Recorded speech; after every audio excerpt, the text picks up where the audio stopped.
Hi guys! So today I decided while I was looking through all my e.l.f. things that I would make a video kind of on the best and worst of e.l.f. products. I have a few things that I ordered on a whim. I was like, okay, I'm gonna buy it. And then I bought it, used it once, and it kind of just sat at the back of my makeup collection. So I kind of dug those things out today and I'm gonna make a video on what I found was my personal best and worst products from e.l.f. Feel free to leave comments or, video replies as to whether you had the same experience or a completely different experience. I'd love to know if I got like maybe a bad batch or if I just chose like the wrong shade or whatever. Aside from that, I'm going to recommend some of my absolute favorite products from e.l.f. Which I try to push e.l.f. on everyone that I meet because it's just so cheap and affordable, and I love e.l.f. in general. There are just some things that I don't quite like.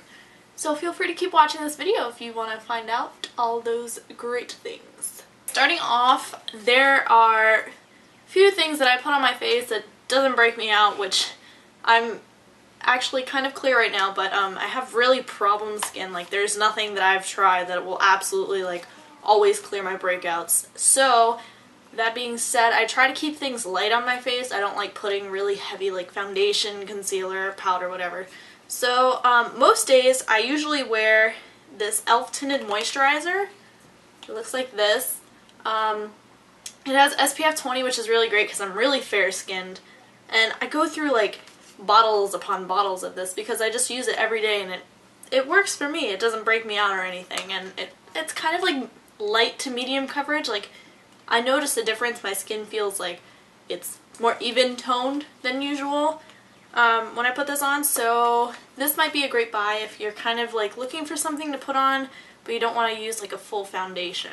On the other side, I purchased the e.l.f.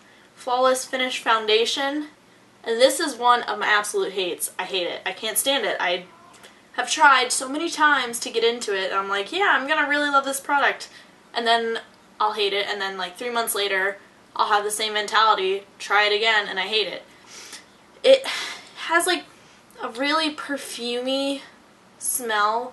Like, I feel like they added extra scents just to like cover up something. I don't know if that's the case, but I mean, it does have an SPF. It's SPF 15, and it says it's oil free, but it makes me feel so oily. I don't like it. Going back to great buys, the e.l.f. eyelid primer is one of the best dollar products I have ever spent in my life. It makes everything stick to your eyelids so beautifully, and it lasts the entire day. Like, I primed my eyelids, went to Disney World, came back, and my eye makeup was the same as I left in the morning. And that was like 12 hours of constant like walking around, sweating, like, it was a mess. It would have been a mess, but this is a savior. This, on the other hand, the eye primer and liner sealer, it looks like this. It's got that on one side. It's kind of like a concealer stick, but it's actually primer.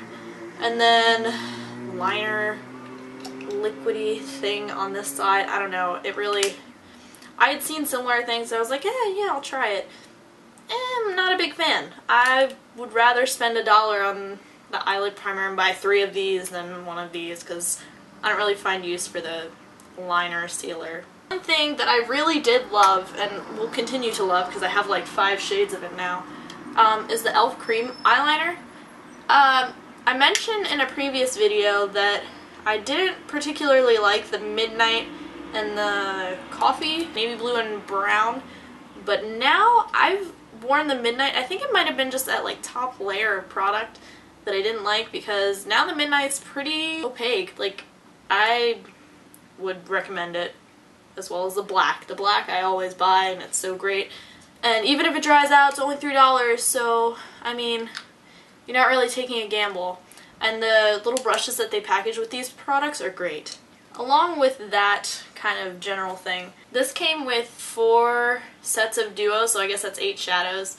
And this is like a really sparkly black. It's so pigmented that you could use it as black eyeliner and nobody will ever notice. I've never really used the purple, but I mean, from what I'm gathering right now, it's pretty pigmented too. So this might be an older product, but it's so great. I love it. Another great thing is the e.l.f. eyelash curler. I just recently got it because my friend that I had just recently got into e.l.f. Recommended it. She said that she bought it just for, you know, to try it out, and she said that she really liked it. So I gave it a shot. I like it better than one that my mom gave me from Avon that was like $15. So, good dollar investment. This e.l.f. contouring blush and bronzing powder is phenomenal. You can flip it open like this. It has like a huge mirror that covers the entire thing. And this really pretty peach with like a golden shimmer blush and this like brown bronzer. That's a really hard phrase to say.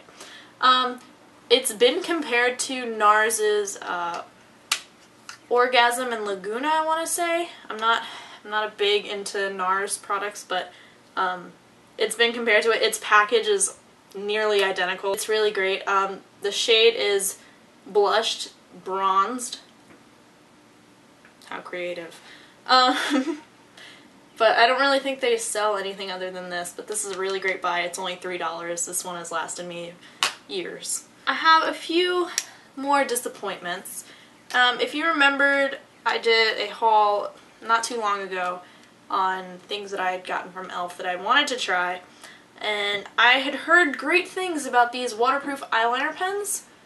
They are wonderful, I will agree. The only thing is the tip kind of gets really dull quickly. But I mean, for $1, I'm not going to expect that much more. This e.l.f. Zit Zapping Concealer, hated it. It's really, like, hard to get up at first. Like, it's one of these cranky things. And then it's just really thick and too, like, tan/yellowy for my skin tone. If you're really pale and have, like, a peach pink undertone to your skin, don't buy this. I'm sorry to say. This is kind of on my, like, love-hate relationship. It's a really pretty, like, dusty rose color. It's called Classy. It is a very classy color, I do agree with that. It's a pretty color. You probably can't even see that. It's this color right here. It's a pretty color. Packaging is terrible. It is $1, so it's kind of like what I would expect. Other than that, the consistency is kind of thick at first, so you kind of have to like warm it up on your lips. But other than that, I mean, it's a love-hate. You could buy this, I think it was $3, and I like it so much better. It's a little more sheer. It's the bottom one right there. Bottom. It's in rose, and it's the e.l.f. Mineral Moisturizing Lip Tint. When I first got this, I was kind of like wary because the top was a little loose. The top's still a little loose. I still like it though. These two brushes, let me tell you, they're pretty much the same thing, but e.l.f. charges you $3 for each of them. This one is the small precision brush, and this one is a small smudge brush. It's kind of unnecessary. I feel like they would be better putting a better pencil brush in their line. So, that was kind of a modge podge of all the things that I like and hate about e.l.f. e.l.f. is a great company. I do enjoy them. I'm not getting paid to say this. I wish I was. I say that in every video. Let me know if you have any favorites that I included in my hatred pile. Feel free to like this video, comment, subscribe. Give me some feedback. It would be wonderful to hear from you guys. Alright, until the next video, see you later. Blah. Blah. Ew, God, that was like a huge glob of hair.